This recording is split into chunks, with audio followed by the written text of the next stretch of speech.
তো মহান আল্লাহ সুবহানাহু ওয়া তাআলা সূরা বাকারা এর শুরুর দিকে আমরা যে বিষয়টা খেয়াল করতেছি, বনি ইসরাইলদের কথা দীর্ঘ সময় পর্যন্ত বলতেছেন এবং এর সাথে মক্কার কাফেরদের সম্পর্কে এবং মদিনার মুনাফিকদের সম্পর্কেও আল্লাহ সুবহানাহু ওয়া তাআলা কিছু কিছু কথা আমাদেরকে জানিয়ে দিয়েছেন। কিন্তু এখানে বিস্তারিত আলোচনা চলতেছে বনি ইসরাইলদেরকে নিয়ে। আর এই 121 নম্বর আয়াতটা এটাও বনি ইসরাইলদের সম্পর্কেই আল্লাহ সুবহানাহু ওয়া তাআলা বলেছেন। আল্লাহ তাআলা বলতেছেন, ইয়া বনি ইসরাইল, হে বনি ইসরাইলেরা, ইয়া বনি ইসরাইল, হে বনি ইসরাইলেরা, উযকুরু নি'মাতি আল্লাতী আন'আমতু আলাইকুম, তোমরা স্মরণ করো ওই নিয়ামত সমূহকে যা আমি তোমাদের উপর দিয়েছি, এবং ওয়া আন্নী ফাদ্দালতুকুম আলাল আলামিন, আমি এই জমিনের মধ্যে, এই দুনিয়ার মধ্যে তোমাদেরকে সম্মানিত করেছি। এই কথাটা ইতিপূর্বেও আমাদের আলোচিত হয়ে গেছে। তো এখানেও আল্লাহ সুবহানাহু ওয়া তাআলা বনি ইসরাইলদেরকে বারবার মনে করিয়ে দেওয়ার জন্য এই আয়াতটা আল্লাহ সুবহানাহু ওয়া তাআলা আবার দিয়েছেন। কারণ এই কুরআন আল্লাহ সুবহানাহু ওয়া তাআলা নাজিল করেছেন আমাদের কলিজার টুকরা নবীর উপর। আর আমাদের মহান নবী যাদেরকে দাওয়াত দিয়েছেন এদের ভিতরে একটা বড় অংশ ছিল যারা বনি ইসরাইল, মানে ইহুদি যারা ছিল। বিশেষ করে মদিনায় যে 5টা গোত্র ছিল, এই 5টা গোত্রের মধ্যে 3টা গোত্রই ছিল ইহুদিদের গোত্র।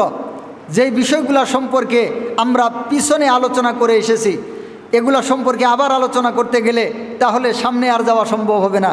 এই জন্য আমরা কিছুটা ইশারা দিয়ে যাচ্ছি শুধু। তো মদিনায় আল্লাহ সুবহানাহু ওয়া তাআলা যখন তার মহান নবীকে মদিনায় নিয়ে গেলেন হিজরত করে, তো সেখানে মদিনার 5টা গোত্রের মধ্যে 3টা গোত্রই ছিল ইহুদিদের গোত্র।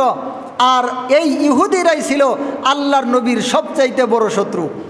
তারা আল্লাহর নবীকে হত্যা করার জন্য চেষ্টা করেছে, তারা আল্লাহর নবীকে ষড়যন্ত্র করেছে বিভিন্নভাবে, তারা আল্লাহর নবীকে বিভিন্নভাবে প্রতিহত করার জন্য, বিভিন্নভাবে ধ্বংস করার জন্য, বিভিন্নভাবে ক্ষতিগ্রস্ত করার জন্য সর্বদা সচেষ্ট থাকত এই ইহুদি গোত্ররা। এবং এরাই অন্যদেরকে নেতৃত্ব দিয়ে আল্লাহর নবীর বিরুদ্ধে কাজ করানোর জন্য এরা সর্বদা চেষ্টা করত। এই জন্য আল্লাহ সুবহানাহু ওয়া তাআলা কুরআনের শুরুতেই এই বনি ইসরাইলদেরকে লক্ষ্য করে বারবার করে বলেছেন, যাতে করে এই বনি ইসরাইলেরা মহান মালিকের ভয়ে, মহান মালিকের মুহাব্বতে তাদের কিতাবকেও বিশ্বাস করে আমাদের মহান নবীর উপর ঈমান গ্রহণ করেন। কিন্তু এদের কপাল ছিল মন্দ, এরা ঈমানকে গ্রহণ করে নাই, বরং এই 3টা গোত্রকেই একে একে মদিনা থেকে বের করে দেওয়া হয়েছে। তো আল্লাহ সুবহানাহু ওয়া তাআলা এই কথাটাই বলতেছেন, হে বনি ইসরাইল, তোমরা আমি যে নবী প্রেরণ করেছি, আমার মহান নবী যাকে আমি সৃষ্টিকুলের শিরোমণি বানিয়েছি, যিনি হচ্ছেন সমস্ত সৃষ্টির মধ্যে শ্রেষ্ঠ, সমস্ত জিন, ইনসান, ফেরেশতা, মানব জাতি, দানব জাতি, ফেরেশতা জাতি, যত জাতি আমি সৃষ্টি করেছি, সমস্ত সৃষ্টির মধ্যে, সমস্ত জাতির মধ্যে যিনি হচ্ছে আমার কাছে সবচাইতে বেশি মুহাব্বতের, সবচাইতে বেশি প্রিয়, অন্যরা আমাকে বন্ধু বলে, আমি যাকে বন্ধু বলি, ওই ব্যক্তিকে, ওই মহান সত্তাকে আমি তোমাদের কাছে পাঠাইছি। তোমরা তার প্রতি ঈমান আনো, তার সাহায্যকারী হয়ে যাও, তার সঙ্গী হয়ে যাও। আল্লাহ তাআলা এই আহ্বানই তাদের জন্য জানাইছেন এবং বারবার করে ওই কথাগুলো মনে করিয়ে দিয়েছেন। কারণ অনেক সময় কোনো মানুষ যদি আমাদের সাথে গাদ্দারি করে, আমাদের সাথে তারা ভিন্ন পথে চলে যায়, তখন আমরা তাদেরকে বোঝানোর জন্য অনেক সময় বলি, আরে ভাই, তোমরা তো তারা যার জন্য আমি এটা করেছিলাম, তোমরা তো তারা যার সাথে আমার এই সম্পর্কে ছিল, তোমরা তো তারা যাদের প্রতি আমি এই ইহসান করেছিলাম, তারপরেও কি তোমরা মনে করবে না? এইভাবে বোঝানোর জন্য যে আমরা অনেক সময় কিছু ইহসানের কথা মনে করে দেই, কিছু ভালো কথা, যেগুলা কিছু উপকারের কথা মনে করে দেই, যাতে করে এগুলা মনে করেও তারা ফিরে আসে। তো আল্লাহ সুবহানাহু ওয়া তাআলা এই সমস্ত সৃষ্টির প্রতি, সমস্ত মানুষের প্রতি মহান মালিক তো হচ্ছেন দয়ালু, মহান মালিক হচ্ছেন রহমান, মহান মালিক হচ্ছেন গফফার। এই জন্য তিনি চান কেউ যেন জাহান্নামের আগুনে না জ্বলে, সবাই যেন জান্নাতের মেহমান হতে পারে। সুবহানাল্লাহি ওয়া বিহামদিহি। এই জন্য আল্লাহ তাআলা বললেন, হে বনি ইসরাইলেরা, আমি তোমাদের উপর কি কি নেয়ামত দান করেছি তোমরা ওগুলাকে স্মরণ করো। এবং আমি যে তোমাদেরকে দুনিয়ার মধ্যে উচ্চাসনে বসিয়েছি, ইয়াকুব নবীর সন্তান তোমরা, ইয়াকুব নবীর সন্তান তোমরা, ইয়াকুব নবীর পরিবারের সন্তান হয়েও তোমরা কি আমার কথা শুনবা না? তোমরা কি আমার কথা মানবা না? আল্লাহ তাআলা দরদের সুরে দরদ করে তাদেরকে এই আহ্বানগুলো জানিয়েছেন। আমরা জানি তো পূর্বে এই অধিকাংশ আলোচনাগুলো চলে গেছে আল্লাহ তাআলা বনি ইসরাইলের প্রতি কি কি নেয়ামত দিয়েছিলেন। এরকম অনেকগুলা নেয়ামত আছে, এখানে বলে শেষ করা সম্ভব না। এর মধ্যে থেকে সবচাইতে বড় যে নেয়ামতটা, যখন ফেরাউনের লস্করেরা পিছন থেকে ধাওয়া করেছিল, সামনে ছিল সাগর আর তারা ছিল, আর তার পিছনে ছিল ফেরাউনের বাহিনী, শক্তিশালী বাহিনী, আর তারা ছিল ওই সাগরের সামনে। তখন তাদের কোনো উপায় ছিল না। মুসা নবীকে ডেকে বলেছিল, হে মুসা, আমরা তো ধরা পড়ে গেলাম, এখন আমাদের কি হবে? মুসা নবী বলেছিলেন, মহান মালিক আমাদের সাথে আছে, চিন্তা করিও না। আল্লাহ তাআলা হুকুম দিলেন, হে মুসা, তুমি তোমার হাতের লাঠি দিয়ে এই পানির মধ্যে মারো। সাথে সাথেই 12টা রাস্তা হয়ে গেল, তারা 12টা গোত্র 12টা রাস্তা দিয়ে পার হয়ে গেল। এগুলো সব কিন্তু পিছনে চলে গেছে। আল্লাহ তাআলা নিয়ামত দিলেন। এরপরে তারা ওখান থেকে চলে আসলো। আসার পরে তারা দেখলো একদল মানুষ মূর্তি পূজা করতেছে। তারা বলেছিল মুসাকে, ইজি আল্লানা ইলাহান কামা লাহুম আলিহাতুন, এইরকম তুমি, হে মুসা, তুমিও আমাদের কিছু আল্লাহ বানিয়ে দাও, আমরা আল্লাহর ইবাদত করি, এমন এদের যেমন আল্লাহ আছে। আল্লাহ তাআলা তাদেরকে 40 বছর পর্যন্ত ময়দানের মধ্যে, চতুর্পাশে পাহাড় বেষ্টিত ময়দানের মধ্যে ঘুরাইছিলেন। এরপর সেখানে খাদ্যের সমস্যা হলো, পানীয়ের সমস্যা হলো। তারা মুসা নবীকে বললেন, হে মুসা, আমরা তো মরে যাচ্ছি, আমাদের তো পানি নাই। আল্লাহ তাআলা হুকুম করলেন, হে মুসা, ইদরিব বিআসাকাল হাজার, তুমি এই তোমার লাঠি দিয়ে পাথরের উপর আঘাত করো। সাথে সাথে পাথর থেকে 12টা ঝর্ণা প্রবাহিত হলো। তারা 12 গোত্র 12 ঝর্ণা থেকে পানি পান করলো। এরপর তাদের খাদ্যের অভাব, আল্লাহ তাআলা আসমান থেকে মান্না ওয়া সালওয়া দান করলেন। তাদের কত নেয়ামত আল্লাহ দিছেন, এইটা বর্ণনা করে শেষ করা যাবে না। এবং তাদেরকে আল্লাহ নবীর সন্তান বানাইছেন, আল্লাহ তাআলা তাদেরকে সম্মানিত করেছেন। এই কথাটাই আল্লাহ তাআলা সূরা বাকারার 121 নম্বর আয়াতে আবার বলতেছেন, হে বনি ইসরাইলেরা, আমি তোমাদের উপর কত নেয়ামত দান করেছি, তোমাদেরকে সম্মানিত করেছি, শ্রেষ্ঠত্ব দিয়েছি, তোমরা আমার নবীকে মেনে নাও, তোমরা আমার দ্বীনকে গ্রহণ করো। আল্লাহ সুবহানাহু ওয়া তাআলা এটা আবার তাদেরকে মনে করে দিলেন। এরপর 122 নম্বর আয়াতে আল্লাহ সুবহানাহু ওয়া তাআলা প্রসঙ্গ ভিন্ন এনেছেন। এখানে বনি ইসরাইলদেরকে সর্বশেষ আরেকটা সতর্কবাণী আল্লাহ তাআলা দিলেন, আরেকটা মোহাব্বতের ডাক আল্লাহ দিলেন, দিয়ে 122 নম্বর আয়াতে আল্লাহ তাআলা প্রসঙ্গটা পরিবর্তন করলেন। এবার আল্লাহ সুবহানাহু ওয়া তাআলা বলতেছেন, ওয়াত্তাকু ইয়াওমান লা তাজজি নাফসুন আন নাফসিন শাইআ। আল্লাহ তাআলা বলতেছেন, ওয়াত্তাকু, হে দুনিয়ার মানুষেরা, তুমি মুসলিম হও, হিন্দু হও, বৌদ্ধ হও, খ্রিস্টান হও, ইহুদি হও, তুমি যে কেউ হও না কেন, হে দুনিয়ার মানুষেরা, আল্লাহ তাআলা এখানে ওয়াত্তাকু শব্দ ব্যবহার করেছেন। আল্লাহ তাআলা এখানে জমার সিগা ব্যবহার করেছেন। তার মানে দুনিয়াতে যত মানুষ আছে, যত পুরুষ আছে, যত নারী আছে, পাহাড়ে আছে, জঙ্গলে আছে, তারপরে উঁচু ভূমিতে আছে, নিচু ভূমিতে আছে, মালভূমিতে আছে, যে যেখানেই থাক না কেন, যে কোনো আদর্শই সে গ্রহণ করে থাক না কেন, আল্লাহ তাআলা সবাইকে এক বাক্যে ডাক দিয়ে বললেন, ওয়াত্তাকু, তোমরা ভয় করো। কি ভয় করো? ইয়াউমান, এমন একটা দিনকে তোমরা ভয় করো। আল্লাহ সুবহানাহু ওয়া তাআলা তার কালামে পাকের মধ্যে কয়েকটা ভয়ের কথা বলেছেন। একটা হচ্ছে তিনি তার নিজের সম্পর্কে বলেছেন, ওয়াত্তাকুল্লাহ, তোমরা আমি আল্লাহকে ভয় করো। এবং আল্লাহ তাআলা বলছেন, ফাত্তাকুন নার, তোমরা আগুনকে ভয় করো, জাহান্নামকে ভয় করো। এবং এর সাথে আল্লাহ তাআলা এইভাবে বলেছেন, ওয়াত্তাকু ইয়াউমান, তোমরা ওই আখিরাতের কিয়ামতের হাসরের দিনকে ভয় করো। আল্লাহ তাআলা এইভাবে 3টা ভয়ের কথা স্পষ্টভাবে তার কিতাবের মধ্যে বলে দিয়েছেন।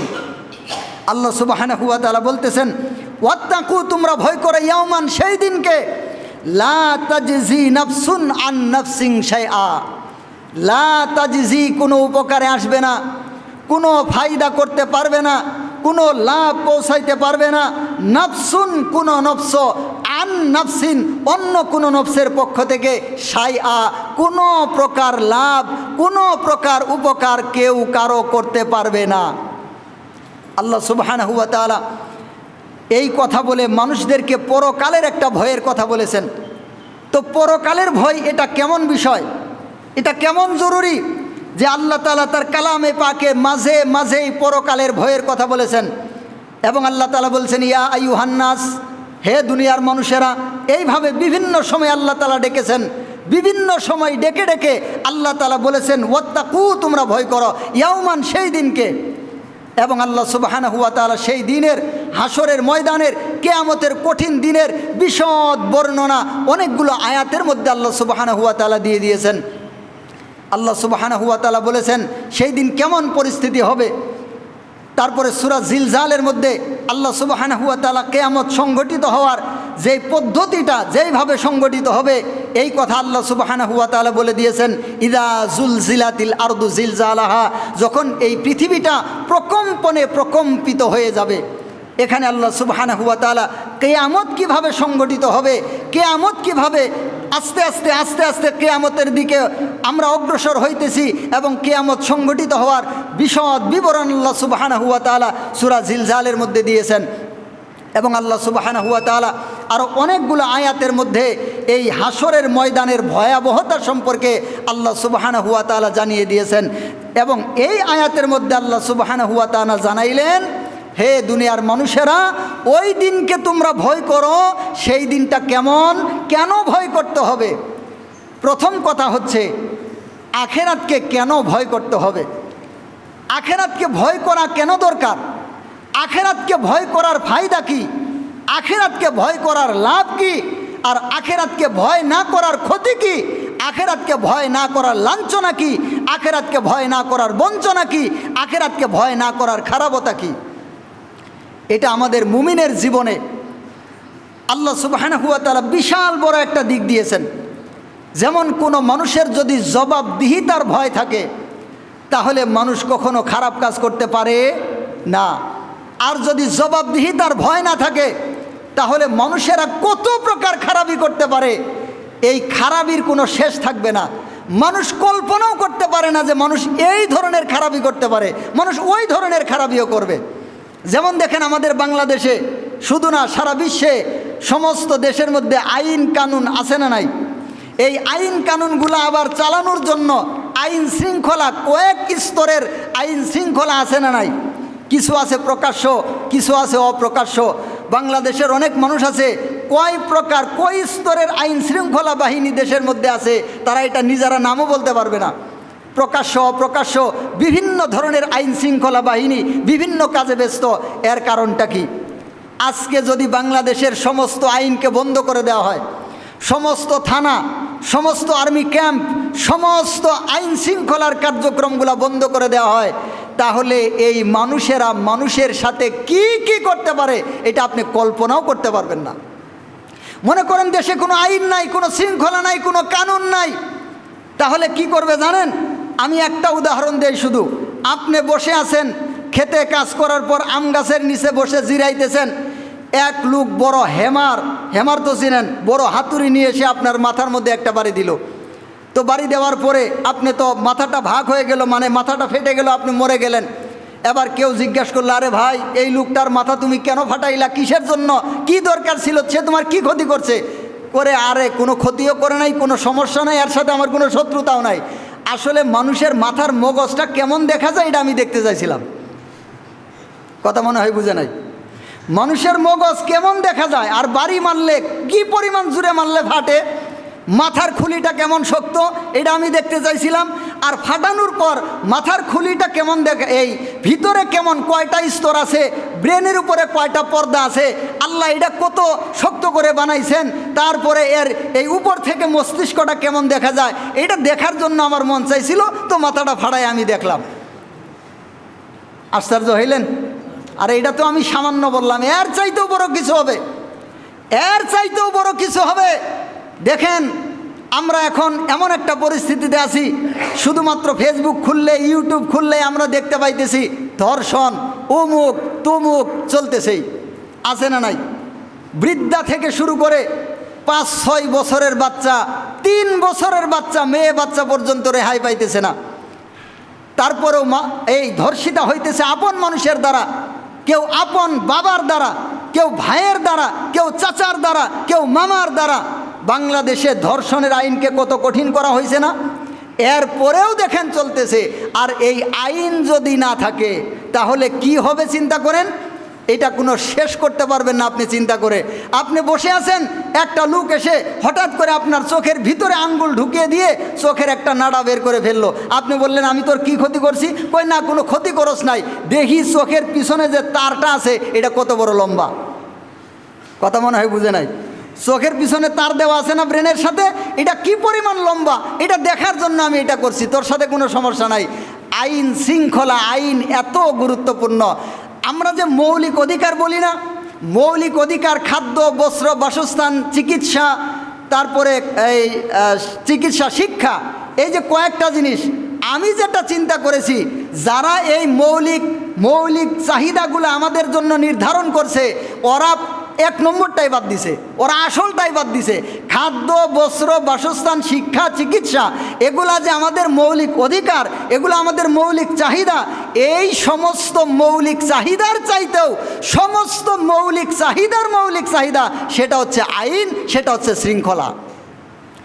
কারণ খাদ্য না খেয়েও মানুষ 3 দিন পর্যন্ত দাঁত নেগে বাঁচতে পারবে। পানি না পান করেও মানুষ কয়েকদিন পর্যন্ত জিহ্বা ঝুলে বাঁচতে পারবে। তারপরে চিকিৎসা না পাইলেও মানুষ মূর্খ হয়ে কোনো মতে জীবনযাপন করতে পারবে। চিকিৎসা না পাইলেও কিছু মানুষ কেকায়ে ঘুঙ্গায়ে কিছুদিন বাঁচবে। কিন্তু আইন যদি না পায় মানুষ 1 সেকেন্ডও বাঁচবে না। কে কাকে কখন কিভাবে মারবে এর কোনো অবস্থাই থাকবে না, এর কোনো খবরই থাকবে না।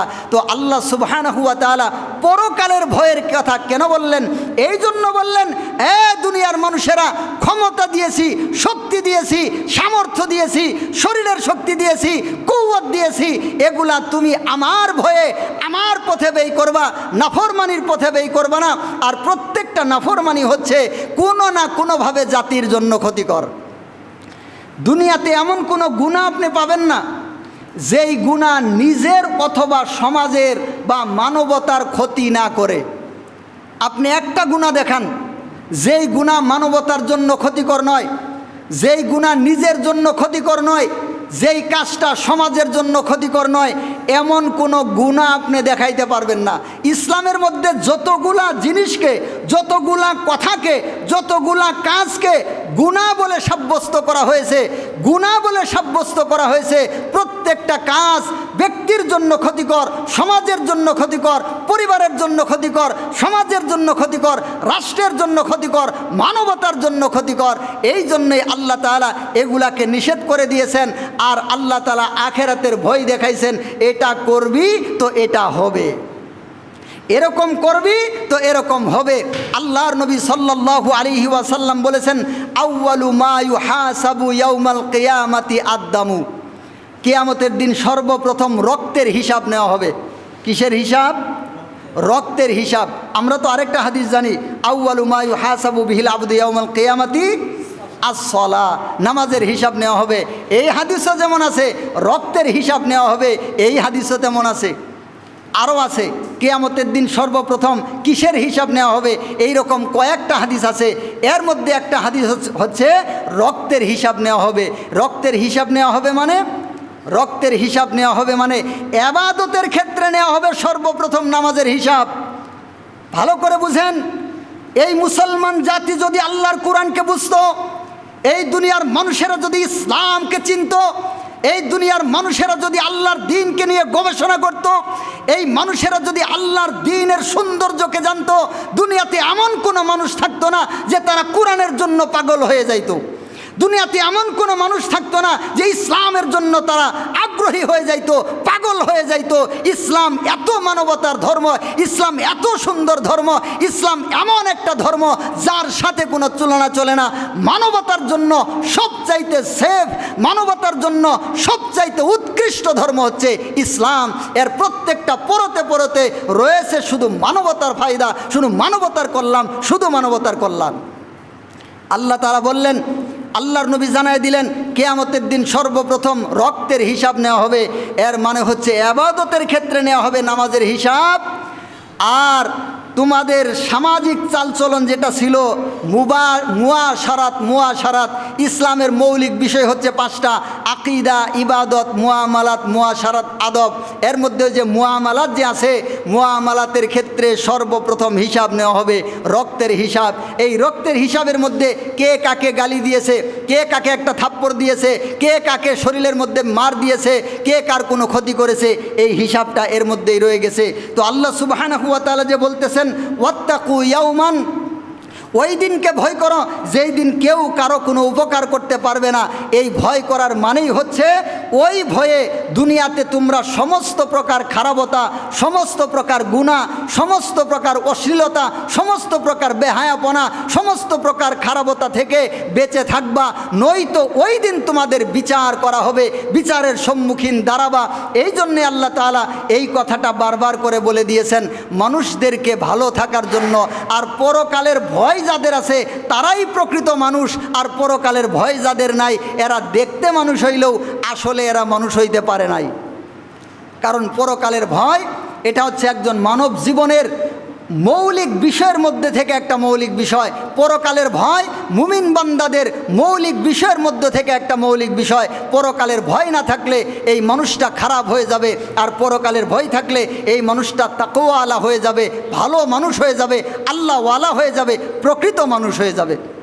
এই জন্য আল্লাহ তাআলা তার কালামে পাকের মধ্যে বারবার করে পরকালের ভয়ের কথা বলেছেন এবং এখানে বলেছেন কেউ কারো উপকারে আসবে না। কিন্তু এই আয়াতটা আরেকটু আলোচনা সাপেক্ষ বিষয়। কেউ কারো উপকারে আসবে না কথাটা এই পর্যন্ত না, আরও কিছু কথা এখানে আছে। যেহেতু আমাদের সময় প্রায় শেষের দিকে, এই জন্য আজকে আমরা এই আলোচনাটা পরিপূর্ণ করলাম না। আমরা ইনশাআল্লাহ সামনে এই আলোচনাটা শেষ করব ইনশাআল্লাহ। আল্লাহ তাআলা আমাদের সবাইকে তৌফিক